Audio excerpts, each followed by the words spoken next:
Hello again. As promised, I am back with another video to work through some of the new math strategies that we are using with the kids.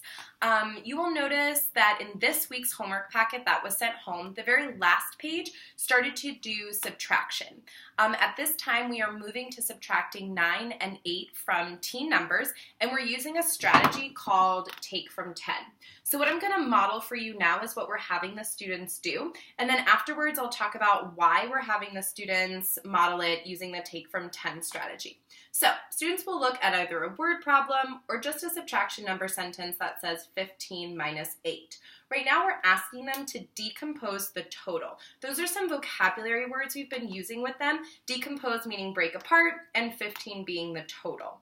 When we're asking them to decompose for the take 10 strategy, we're asking them to break apart the total into 10 and some more, which would break apart 15 into 10 and 5.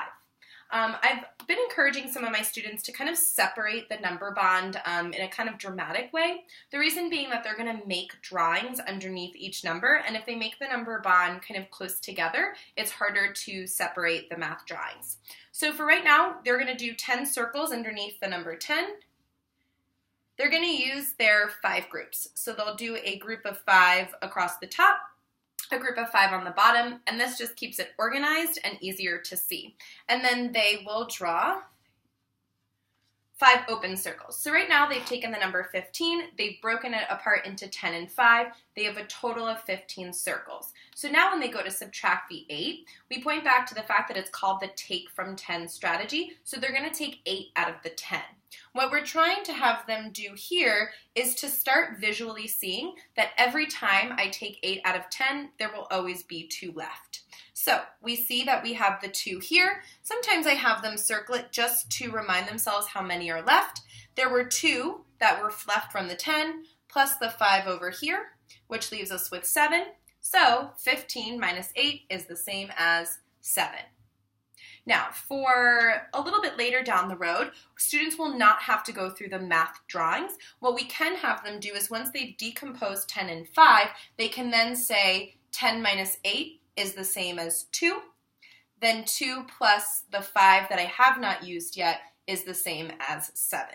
Right now we're asking them to use the drawings because we haven't subtracted 8 from teen numbers yet, but eventually as they become more comfortable and understand what they're doing, they can move just to the algebraic representation.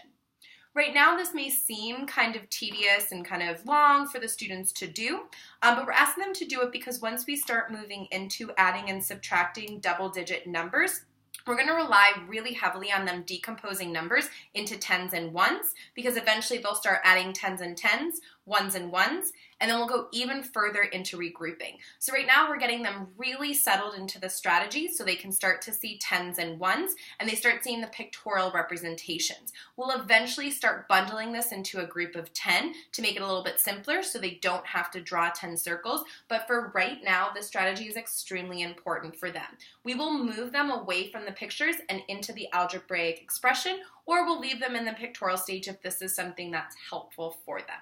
So this is our take from 10 strategy. They also use it when they solve subtracting from 9.